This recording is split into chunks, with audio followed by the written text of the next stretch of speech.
Hello, good afternoon. This is Pravit Rojanapruk from Khaosod English, and I'm doing this special interview for Khaosod Thai as well, but of course we'll be speaking in English. And the topic for this week of อยากมีเรื่องคุย or we want to talk or get to the gist of it, which is normally a Thai language version on Khaosod Online, Thai language Khaosod Online.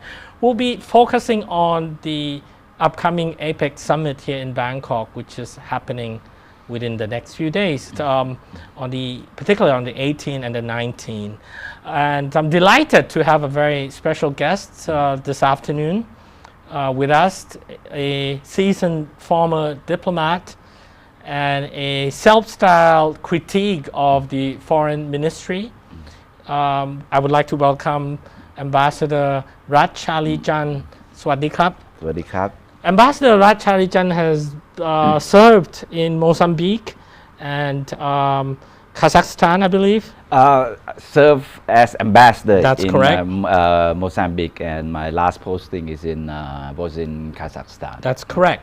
Now, you are a fairly well-known critique of the Thai foreign ministry. What is your take on this upcoming APEC summit? You know, there's a lot of debate in Thailand amongst Thais themselves whether Thailand will gain something out of it. Is it worth it? What's your take? Well, let's say in principle, it's a good thing to have this special meeting in Right. Thailand. In principle, In and principle. this is a forum of 21 economies. They call economies Areas.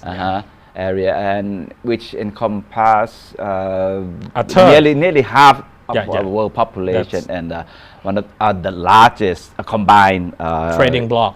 Economies. Right, right. And so in a sense, in a way, this is a very important gathering meeting, and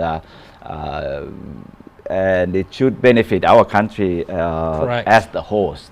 And but APEC has been going on for quite some time. This one is the 29th. 29, So right? nearly 3 And- decades. Yes, and since all this time, they must produce something out of it. Otherwise, it wouldn't last this Right. long, right? So technically or theoretically, we should benefit from this meeting, and I believe that there are positive sides as well. And well, at least at least the thing we can get now is like, I mean, the income that we would get, whether we generate from this huge gathering of 21 countries, economies. There will be several thousands of people involved, and delegates. hotel business and hopefully tourism business. On that's the things that we will gain for sure. Right? But at the same time, at the same time, I wish we could have done much better than this as a host. And we have to understand that even though the APEC itself is a good thing, that because it include several fields of cooperation to Right. boost trade and investment, Indeed. and including the improvement of environment issues, all of that, which is a positive thing. But even though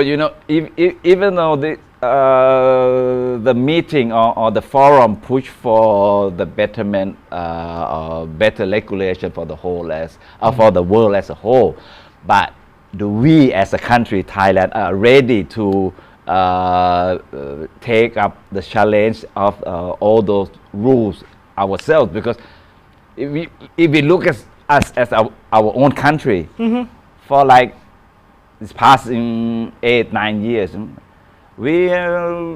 it cannot be said that we have progressed very much. And we look Since at GDP, the coup in 2014. right?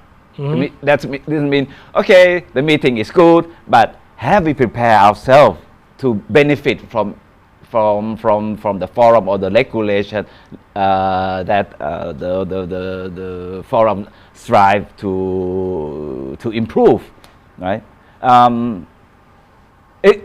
We have a meeting, that's good, but then after the meeting, then what? We're going back to the same thing because we don't have genuine and fair, free, genuine, free and fair election that can be said that it really represents the people of Thailand under the the current constitution. Right. So the point is, okay, the meeting itself is okay, but as long as you don't solve your own problem at home, or as long as we don't have a government that really represents its people, then I don't see that we will really gain much from the outcome of the forum itself. Right. That's one thing. And what I feel at the moment, I feel kind of what is in French would be dommage. Is that instead of focusing on the issues or those fields of cooperation under the APEC, but it seems that the government is obsessed with trying to gain credit politically by like the point in case is trying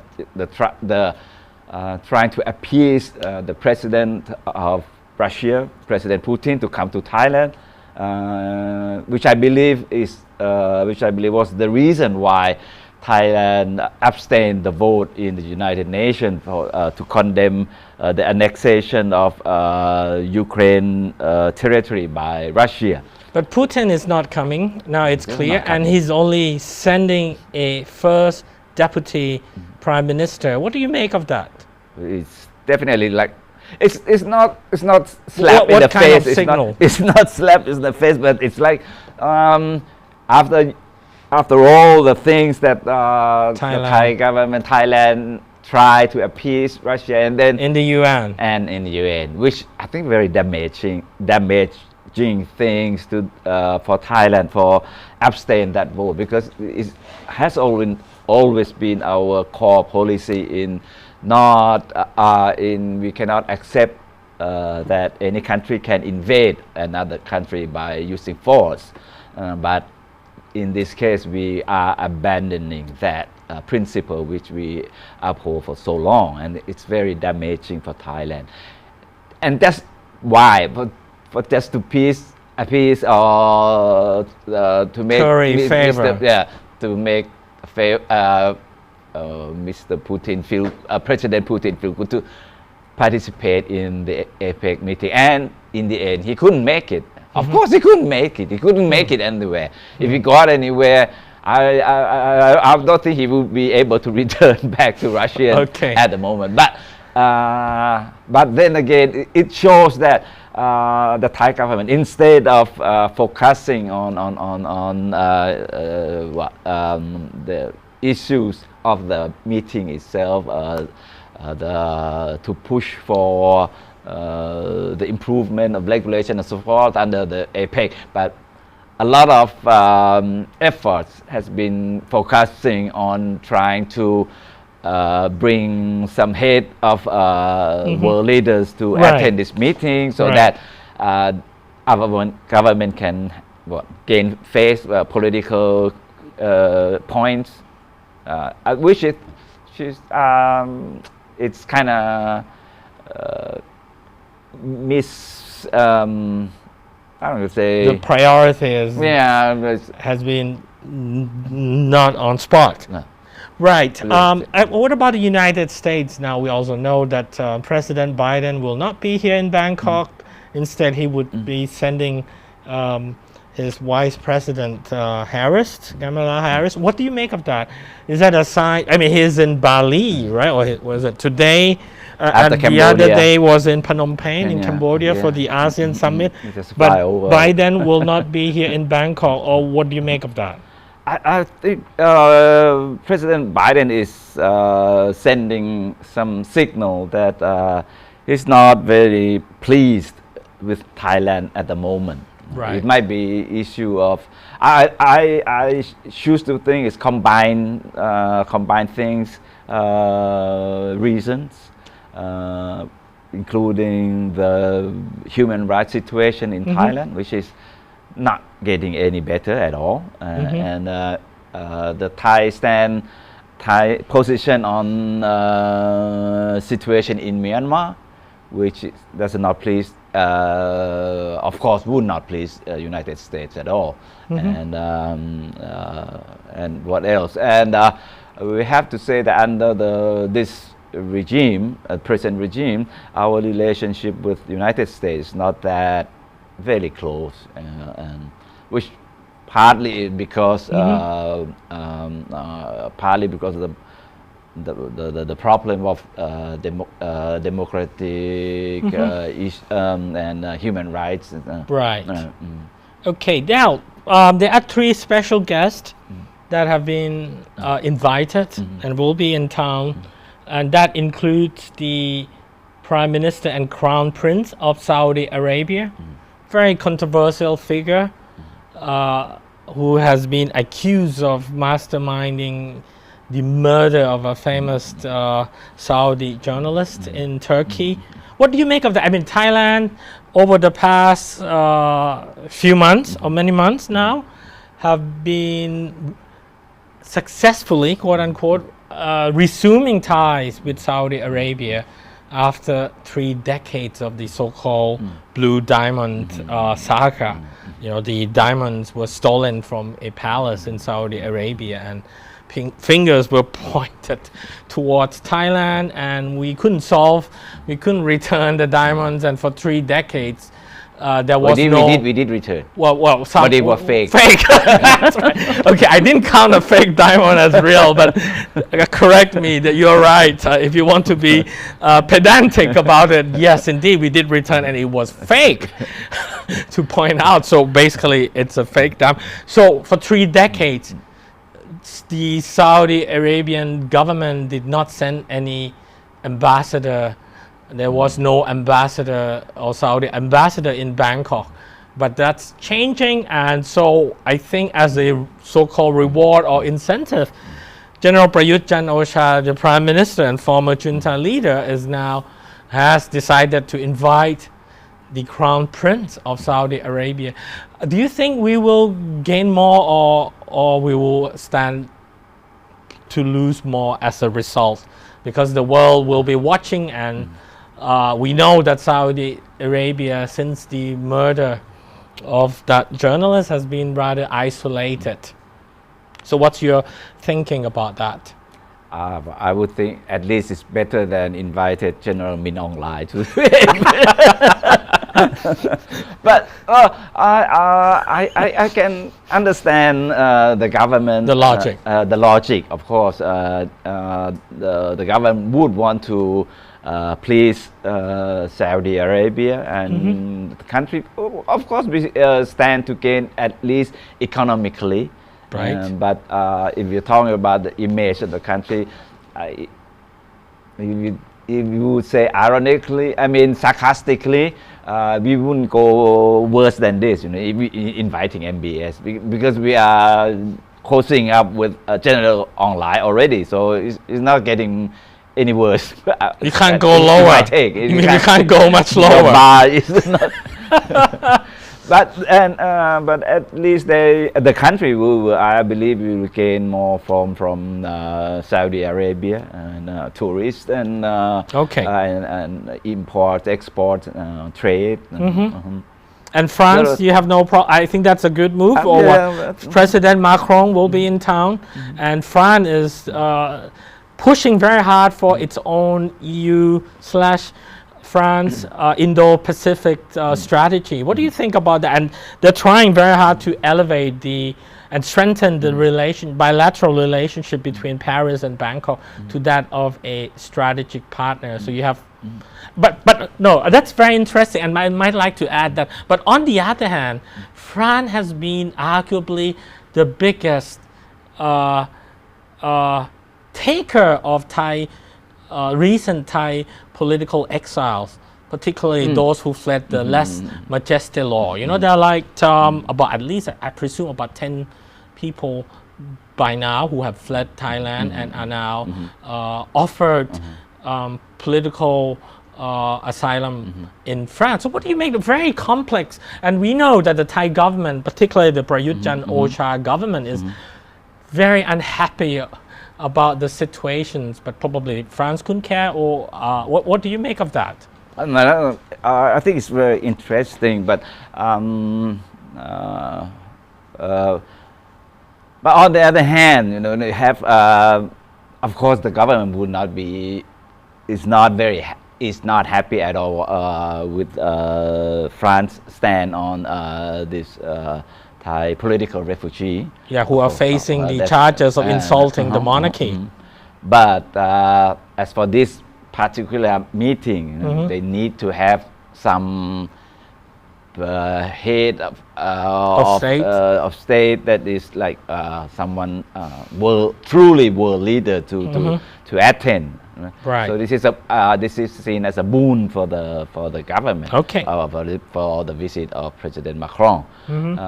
So in this case, the government will get like credit or their face that they so create. Right.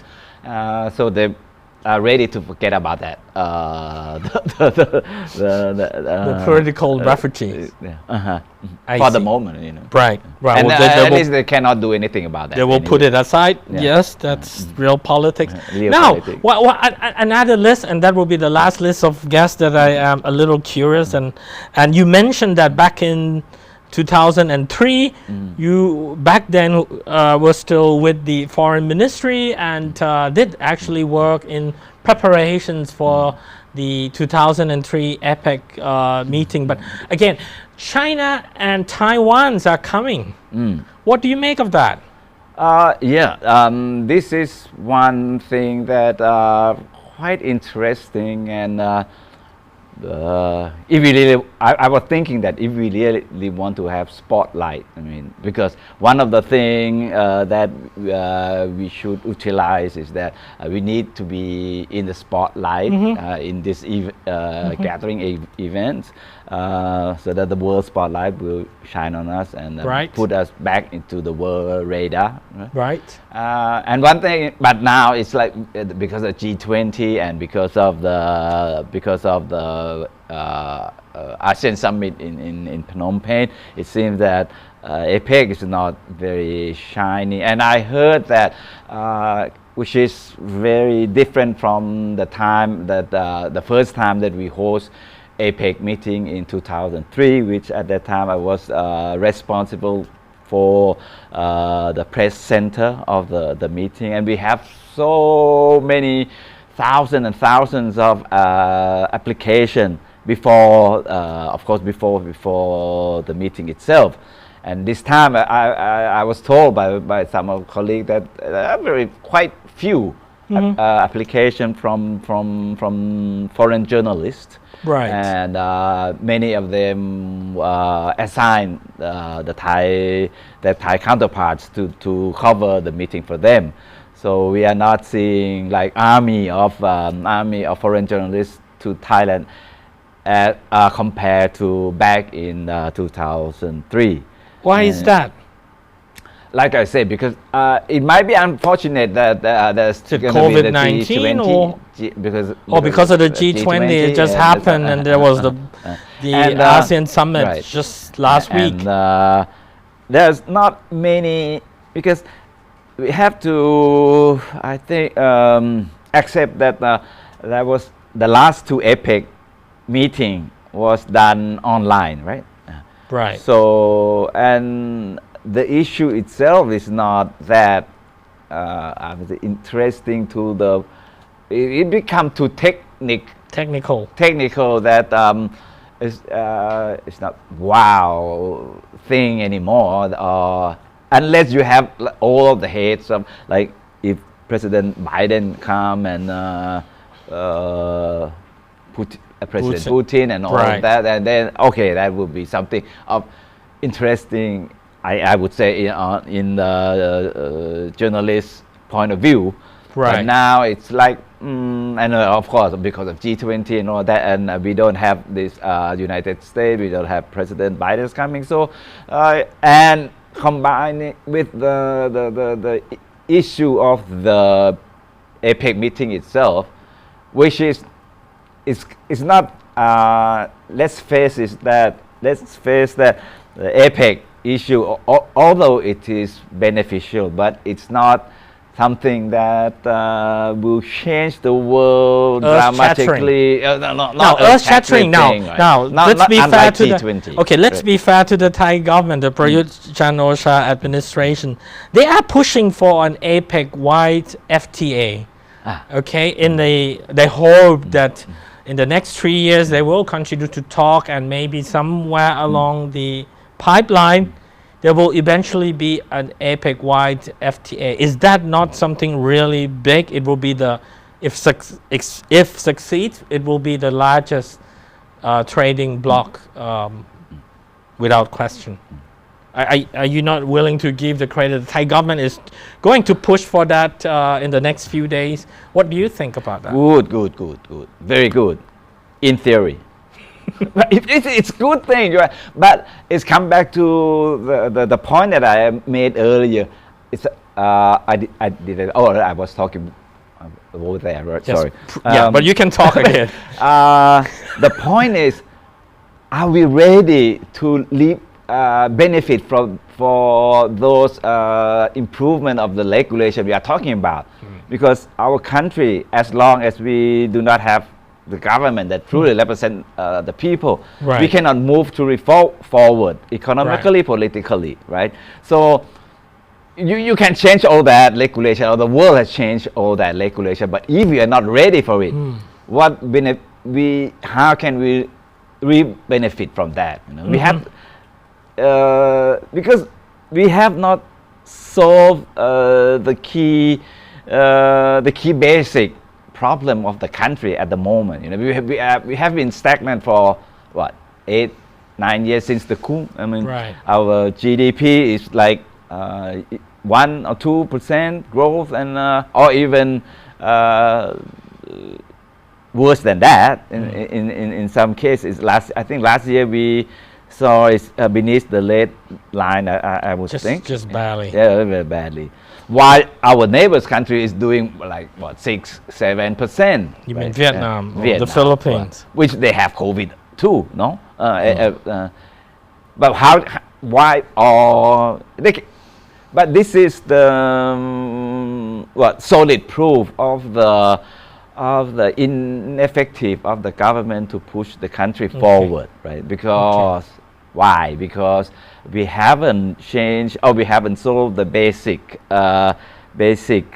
problem of the country. I mean, I don't think we can move anywhere forward as long as the country is not, as long as we don't have truly a government that really represent Right. the country, Right.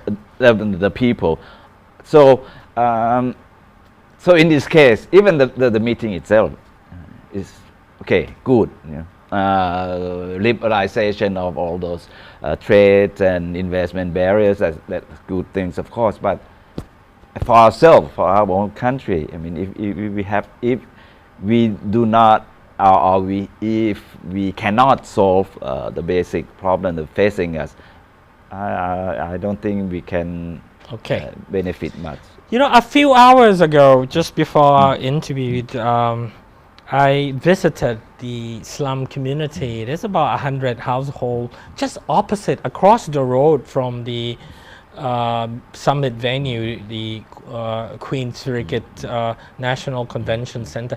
It's such a stark world, and you just have to cross the 4-lane, 2+2, so 4 lanes road of Ratchadapisek Road, and it's like two very different worlds. How do you feel? I mean, you've been working your whole, your lifespan with the foreign ministry. There is this whole notion of, the nation's credibility, prestige, and everything, and yet somehow at the very heart of the venue, that's where leaders from 21 economics areas going to meet later this week, you could see a slum literally just there. And I actually have a very mixed feelings. But I mean, what do you think about disparity? You know, I interviewed two of the residents, and they said they don't expect much to gain anything much from APEC, but they still want to be a good host. The police told them to remain inside the slums or household unless necessary for the durations of the week. What do you think? Well, you know, it's called Klong Pai Singto community. I should say that it's because it's the attitude of the government. Mm-hmm. We have the government. We all know that came to power after the coup, mm-hmm. and changed the constitution to mm-hmm. Wishes. When you have 250 Senate appointees that can vote, and that I don't count it as a real democratic constitution. Mm-hmm. And but the things that I want to say is it's the attitude that the government has on its people, mm-hmm. That lacks accountability. Right. And this is how they handle things. Right? Back in 2003, when we host the first APEC meeting, at the same place. At the same place, mm-hmm. and we do close the roads, traffic from, but according to according to the mission, to the each country. Entourage. Convoy, traffic convoy. But we didn't back then. We didn't close all the time, 100%, because we will know that a lot of people will be have effect on this. You know? Right, will be affected. Will be affected because the government has accountability for the people. So that they have to answer to the, because it was elected government. Right? But at present, right, this government, the attitude, they just don't care about the people. They don't, like even the COVID times, and now they just do it easy. It's easy things for they to control. That will just close down everything, close down the traffic, but they don't compensate anyone at all. Yeah, okay, but for the record, I did ask two of the residents, and they said they're not being compensated at all. But that's their attitude, how they deal things, and people is not in the least thing in their mind. So they just find easy way just to control the flow of the traffic for the each parties. And just close it down. Yeah, and the fact that they will close the whole stretch of Ratchadapisek Road, and the government has also declared 19 hotels where the delegates will be staying as an off-limit zone from political gathering or protest in particular. Is that acceptable to you? They declared that there shall be no protests allowed around 19 hotels on top of the stretch of road where the Queen's Surrogate National Convention Center is situated. I think it's kind of ridiculous and if the protest is done in peaceful manner, I don't see why they should forbid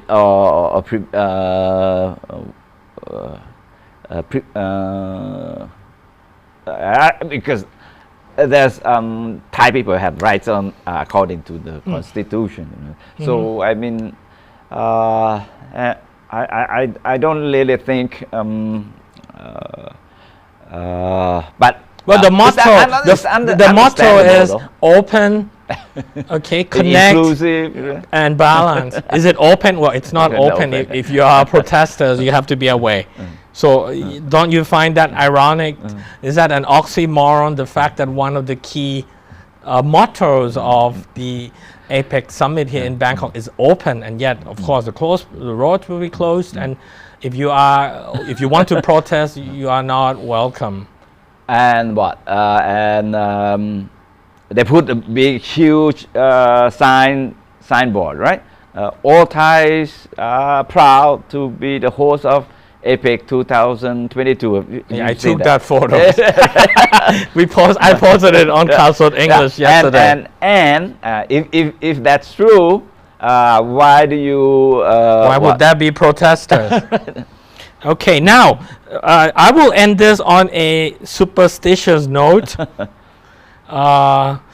If I may reveal the source, you sent me this very intriguing note, an online email or note, which was leaked from the Foreign Ministry again, inviting members, senior members of, of the Foreign Ministry to join a worship ceremony for good fortune and good luck, so the APEC meeting will proceed successfully. What do you make of that? Superstitions is probably always part of the Thai government, including the foreign ministry.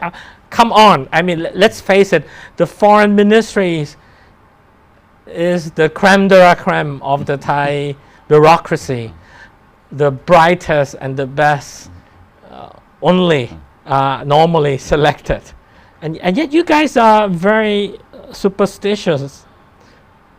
In my 30-something years of service, I never heard or participate. I mean, I never heard of such things before. Such ceremony. Ceremony but there are some ceremony which include Buddhism, or we want to call it mambo jumbo or that kind. But there are such a thing from time to time, but not for what? Hoping that this event will be successful as such. So this is the first time, and I got some people told me that they are resort to this now, and according to my friends, my source, people complain a lot about the physical arrangement, how the ministry is conducting the whole thing. I mean, for physical arrangement, preparation, and there seems no one can answer anything. You have to ask this guy, that guy. So it's a bit in chaos at the moment, and they are not working together. Protocol department is not working with the economic department, who supposedly is the key man for the APEC meeting, and so on and so forth. And they have task force, but it seems that they don't talk to each other. So these things that they have to resort to worship, superstitious assistance from blessing. some god, which is voodoo. Mambo is just show of desperation to me, right? Isn't it?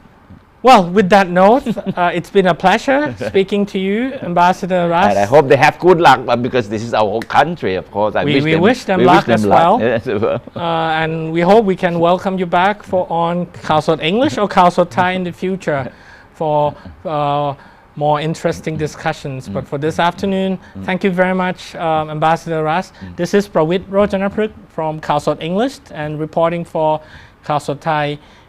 อยากมีเรื่องคุย program as well. Thank you for watching. สวัสดีครับ Thank you for having me. My pleasure.